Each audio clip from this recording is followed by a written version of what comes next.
andininy fahenina ambin'ny folo fa 5 sy 5 fakina amin'ny anaran'i Jesosy.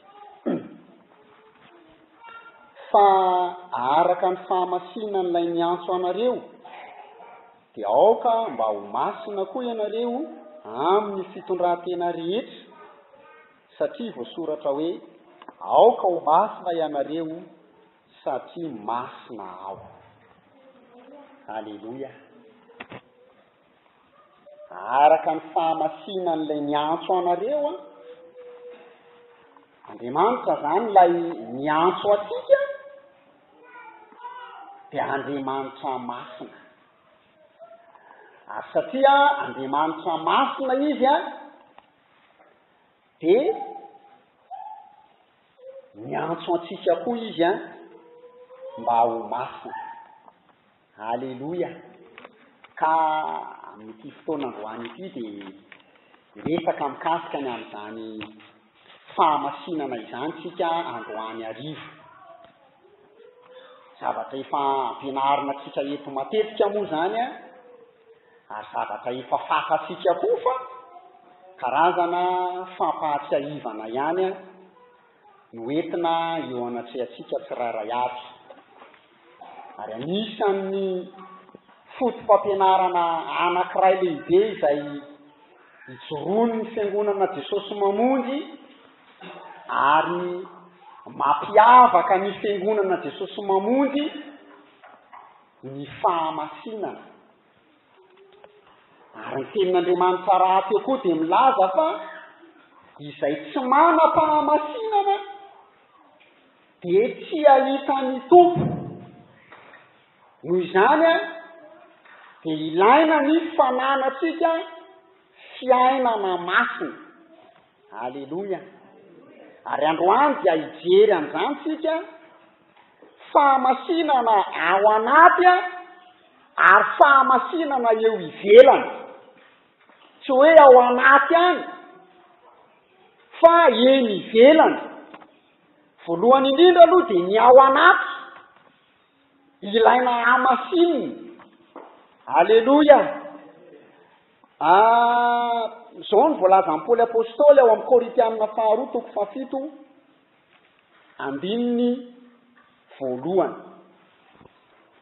Korintianina 2:7 dia ny 1:1. Koa raha manana ireo teny fikasana ireo isika ry malala indrindra dia aoka isika anadio ny tenantsika ho afaka amin'ny fahalotona rehetra, na amin'ny nofo na amin'ny fanahy, ka hatateraka ny fahamasinana amin'ny fahatahorana an'Andriamanitra. Haleloia. Aoka isika ozy izy anadio ny tenantsika ho afaka amin'ny fahalotona rehetra, dia ambarany eo hoe amin'ny fanahy. Zay le fahamasinana ao anaty zay. Ka atateraka ny fahamasinana amin'ny fahatahorana an'Andriamanitra. Zany hoe le ao anatin'ny fanahytsika ao mihitsy dia ilaina diovina ho afaka amin'ny fahalotona. Haleloia. Rehefa afaka tateraka amin'ny fahalotona le ao anatintsika ao dia ho tateraka amintsika ny fahamasinana. Ary amin'ny fahatahorana an'Andriamanitra nanaovana an'izany. Tsy hoe fahatahorana olombelona na eo imason'olombelona na eo imason'ny mpanompon'Andriamanitra dia mody endry be, dia mody masina be, eo mason'ny rahalahy, eo mason'ny rahavavy dia mody masina be, dia lasa miatsara velatsia ianao zany. Fa amin'ny fahatahorana an'Andriamanitra. Haleloia. Dia manaisitra an'ilay fahalotona rehetrarehetra eo amin'ny fanahy. Tena le ao anatintsika mihitsy zany zavatra zany. Dia izao koa ny nambarany eo amin'ny Romanina 5:9. Romanina 5:9 dia ny 2:20. Romanina 5:9 dia ny 2:20. Fakina amin'ny anaran'i Jesosy. fa ankehitriny rehefa natao afaka tamin'ny ota ianareo dia efa tonga mpanompon'Andriamanitra dia manana ny vokatrareo amin'ny fahamasinana ary ny farany dia fiainana mandrakizay. Aleloia. Rehefa natao afaka amin'ny ota le ao anatiny izy zany afaka amin'ny ota dia ny vokatr'izany dia fahamasinana. Aleloia. Ny fahamasinana zany dia fanisorana tanteraka zay rehetra mety fahotana sy fakofako-pahotana ao anatinao ao, na ny fisainana, na ny fijery, na ny fiaino, na ny fiteny, ny zavatra rehetrarehetra zay mety tena atamin'ny kely indrindra, atsipiriany kely indrindra, fanisorana tanteraka an'izany no antsoina hoe fahamasinana. Ary zao ny voalaza manao hoe ary ny farany izy dia fiainana mandrakizay. Zany hoe raha tsy mandalo amin'ny fahamasinana io zany ianao dia tsy handova fiainana mandrakizay, fa tsy maintsy manaisotra ny fahotana rehetra ao anaty ao ianao, ary dia miaina ny fahamasinana ary ao aorianan'izay vo fiainana mandrakizay. Tsy fetsiketsehana ety ivelany zany, tsy fombafombam-pivavahana ety ivelany zany, na sarotsaroana amin'ny resaka aktivité sy ny asa atao an-tranon'Andriamanitra, ao am-piangonan'Andriamanitra zany, fa tsy maintsy mandalo an'izany dingana izany sika vo handova fiainana mandrakizay. Ka Andriamanitra zany raha lasaina-bavy dia miteny amintsika mba handehanantsika amin'ny fiainana masina. Dia ny ao anaty aloha voalohany indrindra. Jesosy indray mandeha dia miteny tamin'ireto mpiatsara velatsihy reto. Loza ho anareo mpanorandalàna sy mpiatsara velatsihy hozy izy fa ianareo dia manadio ny voan'ny kapoaka, zany hoe le ty ivelany zany, fa ny ao anatiny dia feno rombaka. Feno robaka ny ao anatiny fa ny voany fotsiny izy, ny ivelany fotsiny diovinareo. Dia zao no nambaran'i Jesosy hoe diovy aloha ny ao anatiny vo madio ny ivelany. Aleloia. Ka tsy maintsy diovina aloha zany ny ao anatiny, fa rehefa madio tsara ny ao anatiny dia mandeha ho azy ny ety ivelany. Aleloia. Fa na dia ho terena fotsiny azy ianao hoe tsy maintsy manao zipo lava amin'ny vehivavy, nefa ny ao anatinao mbola tsy madio zany no mahatonga ny tanora zazavavy rehefa any dia mangalatra manao pataloha rehefa makainy am-pianarana. Zany no mahatonga ny tanora zazavavy tonga ty am-piangonana izy aloha dia esorina daholo ny zavatra rehetrarehetra, fa rehefa any amin'izay dia apetaka indray. Inona ny antony? Le ao anaty inona mbola tsy miova tsara, le ao anatiny mbola tsy masina tsara, le ao anatiny mbola tsy voadio tsara, dia lasa mpiatsara velatsihy. Fa ny ao anaty aloha ilay nahamasinina voalohany indrindra. Aleloia. Fa rehefa masina tsara ny ao anaty dia mandeha ho azy ny ety ivelany. Fa raha ny ety ivelany fotsiny fa ny ao anaty maloto dia tsy izy koa zany fa mpiatsara velatsihy koa ianao zany. Raha ny ao anatiny madio nefa ny ivelany maloto dia mbola mpiatsara velatsihy ianao. Ary raha ny ivelany madio nefa ny ao anatiny ray maloto dia vao mainka koa ianao tena mpiatsara velatsihy. Fa ny an'Andriamanitra dia fahamasinana ao anaty sy ao ivelany. Aleloia. Zay no mahatonga antsika ny tenin'Andriamanitra milaza manao hoe ianareo dia fanasy ny tany. Aleloia. Ianareo dia fanasy ny tany, fahazavan'izao tontolo zao. Ny amin'ny fiteninao, ny amin'ny fitondran-tenanao, ny amin'ny fisainanao, ny amin'ny fitafianao dia ilaina masina nahatiny sy ivelany. Aleloia. Mijery an'le fahamasinana ivelany ray ary tsika zao. Timoty voalohany toko 2:5. Timoty voalohany toko 2:5. Zakitsika amin'ny anaran'i Jesosy. Ary toy izany koa ny vehivavy iravaka amin'ny fitafiana mahamendrika mba amin'ny fahamotinana sy ny fahonoana tena fa tsy amin'ny volo mirandrana sy ny volamena na ny perla na ny fitafiana sarobidy fa amin'ny asa tsara izay mahamendrika ny vehivavy manaiky izay araka an'Andriamanitra. Halleloia.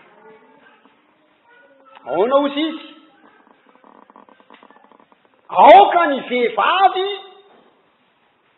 iravaka amin'ny fitafiana mahamendrika. Halleloia. Zay zany le fahamasinana ety ivelany. Fitafiana mahamendrika mba amin'ny fahamotinana sy ny fahonoana tena. Eo le olona tsy mahahono tena dia manenjy damody. Matoa ny tenin'Andriamanitra milaza manao hoe ny fitafiana dia amin'ny fahonoana tena fa amin'izao fotoana izao dia betsaka ny lamaody izay misokatra eny am-pivarotra eny ary dia mampitandrina Andriamanitra amin'ireny le mpanenjy damody ireny tokony ahono tena izy. Fa tsy izay zavatra hita eny amin'ny vato eny zao indray hono ny lamaody zao indray ny lamaody dia lasa mandeha dia iny miazaka zany. Fa ambaran'ny tenin'Andriamanitra eto hoe fitafiana montina sy fahonoana tena. Halleloia. Fa tsy amin'ny volo mirandrana. Volo mirandrana. Rasta. Manao rasta. Ny vehivavy sasany dia tovanany ny volo dia manao rasta. Aoka tsy ho amin'ny volo mirandrana. Halleloia. Na amin'ny inona koa voalaza eo? Volo mirandrana sy ny volamena. Rehefa mety ho volamena amin'izao fotoana izao moa zany dia raha zany volamena zany dia lafo be zany tsy voavidin'ny olona zany. Fa amin'izao fotoana izao dia akoso volamena. Dia mamirapiratra. Na bracelet io na famatoram-bolo io na sertety io na tsatako na pokety io dia misy mangirangirana ohatran'ny volamena. Aoka tsy ho amin'izany ny firavahanareo izy. Halleloia. Na peratra volamena io na nisy volamena. Tainy am-piangonana anankiray izay nitoriako rehefa nitory an'izany tenin'Andriamanitra zany dia nanao ny volamena be le sera, nisy volamena be anankiroa mihitsy ny teo amin'ny nifiny. Fa rehefa nitoriko zany tenin'Andriamanitra zany dia nisorony le ny volamena. Halleloia. Fa zavatra tena raran'ny tenin'Andriamanitra zany. Rehefa mety volamena na firava volamena na nisy volamena na peratra volamena. Sotra ny tompony moa fa netika eto amin'ny Jesosy mamonjy rehefa misy mariazy tsy asiana peratra zany. Teo izy ny olona hoe aiza na afatarana fa manambady ny olona iny raha tsy misy peratra. Ny olona raha amin'izao fotoana izao toa manao peratra daholo na manambady na tsy manambady. Tsy fantatra tsony iza ny manambady iza ny tsy manambady. Tany amin'ny toeram-piasana anay dia misy lehilahy zay efa manambady izy dia manao peratra volamena. Dia rehefa tonga any am-piasana izy dia esorony le peratra dia manadala vehivavy no ataony dia ohatrany hoe tsy manambady hono izy. Ka tsy hany mihitsy n'le izy. Tsy hany amin'ny resaka hoe aiza nahafantarina hoe manambady na tsy manambady fa ny olona rehetrarehetra samy manao peratra daholo. Fa ny tenin'Andriamanitra dia milaza manao hoe aoka ny fitafianareo tsy amin'ny zavatra ty ivelany na amin'ny volo mirandrana rastaza mba manao rastaza any nareo anavavy reo. Fa tsy fitafiana masina zany. Na volamena na perla ozy izy. Perla reny le zavatra ohatran'ny misy perla vato soa hafahafa reny. Reny famatoram-bolo rehefa mamatoka volo ny vehivavy dia misy an'ireny perla kely madinidinika reny. Aoka tsy ho amin'ireny ny voalazan'ny tenin'Andriamanitra. Na fitafiana sarobidy. Tondra fitafiana sarobidy lafo vidy dia mirentirety dia jejojejo aty am-piangonana. Vao mandary ianao dia aina aminao daholo ny mason'le olona. Marevaka be. Ohatrany hoe ianao zany ny tena zavatra rehefa tonga aty am-piangonana dia mijaikojaiko tonga aty am-piangonana. de marevaka be tena sensible be le mijery an'le izy de vao mandalana tonga de any daholo ny mason'le olo aoka mba ho fitafiana tsotra eo anatrehan'Andriamanitra fa zany no fitafian'ny olona masina. Paoly apôstôly no niteny an'io zavatra io fa any amin'ny bokin'ny Petera de mbola amafisin'ny Petera zany.